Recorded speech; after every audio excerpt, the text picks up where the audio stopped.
So I was at the gym today and I noticed what I would consider quite a few mistakes, and I'm sure you've seen them too. And naturally your just maternal instinct kicks in and you want to go over to these people and help them and just politely say, hey, stop. No, put it down.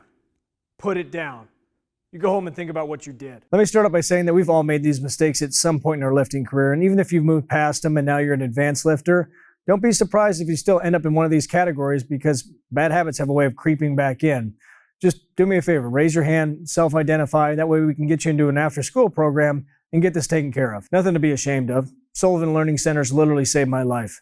If it wasn't for them, my days would consist of shoplifting and whippets. So the first mistake happens when people design their program or just choose to do exercises and don't factor in their own limitations. For instance, one of my old clients, the first time he came in, I said, all right, just run me through some of your favorite exercises. Let's just get a gauge for your form. He went right to an easy bar, started doing close grip curls, and they were awful. Specifically, he was so bound up that it put more of a strain on him just to hold the bar in that position than it did to do the exercise. Because to get in that position, he had to flare those lats, turn those shoulders in, and he had such poor wrist flexibility that it was just a 2-inch movement. And it went from being a great exercise to really hit that long head to, if you saw him behind at the gym, you'd think, that dude's tugging it. And that's the trap that most people fall into. They choose a phenomenal exercise, but through a series of unfortunate events, whether it's bad genetics, stress in their life, or just bad form over time that eventually catches up, they end up dismissing the benefits of that exercise because they're fighting themselves the entire time. So instead of being able to sit there and focus on the contraction, get that muscle to fire, they're trying not to screw it up. And to make matters even worse,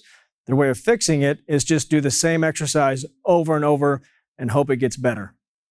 Never does. Deadlifts are a good way to illustrate this, because if you have great form, but you have a small weakness somewhere in that posterior chain, and then throughout that set, it starts to deteriorate, then yeah, just doing deadlifts repeatedly is going to fix that. But that's not usually how bad form presents itself. Typically, it's a bit more obvious because it's not just one issue. It's a little bit more blatant and in your face because there's 75 different things going wrong with their form, and you can easily spot it at the gym because you'll see that glowing hue of the dumpster fire in the distance, and as you get closer, looks more like a car crash. When you're dealing with a litany of issues, it's better to break down your form and figure out exactly where your body's failing you. Then you're going to choose specific exercises that target those areas. Say you have a weak disappointment of an upper back, and the moment you lift off, it just crumbles.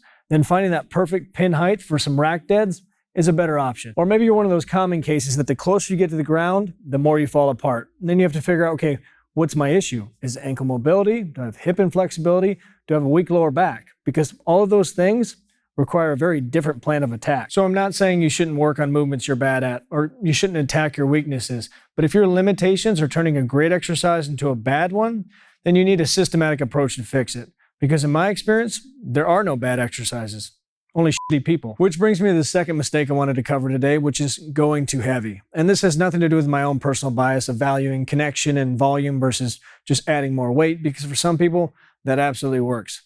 This is for the people who haven't earned the right yet. I need a comfier setup. It's like 3 in the morning. That's f***ed up. A lot of people use the weight they can lift on a specific exercise as their way of keeping score. It's their measurement of progress. And this is where the problem is. Instead of only increasing the weight after they mastered the previous amount, they end up reaching too high because they're chasing a number. And this is easy to spot. The person that shouldn't go up in weight, when they start to fail, their form goes with it and it falls apart. The person that should, their form stays intact the entire time. It's just the muscles involved in that lift can't get the job done. I'm pretty tired. I think I just swallowed my tongue. Moral of the story, your body will humble you if you let it. So if you like this video, you're going to want to watch these two next. And if you got the program, happy to have you. Chest day comes out tomorrow. And as always, get after it, get growing. Talk to you soon.